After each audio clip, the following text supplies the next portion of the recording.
ఇదే కదా నీ కథ ముగింపులేనిదై సదా సాగదా.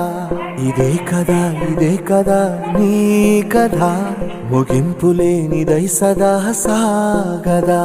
నీ కంటి రెప్పలంచున మనస్సు నిండి పొంగిన ఓ నీటి బిందువే కదా నువ్వెతుకుతున్న సంపద.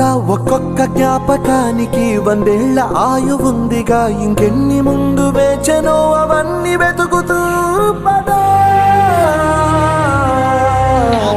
మనుష్యులందు నీ కథ మహర్షిలాగా సాగదా.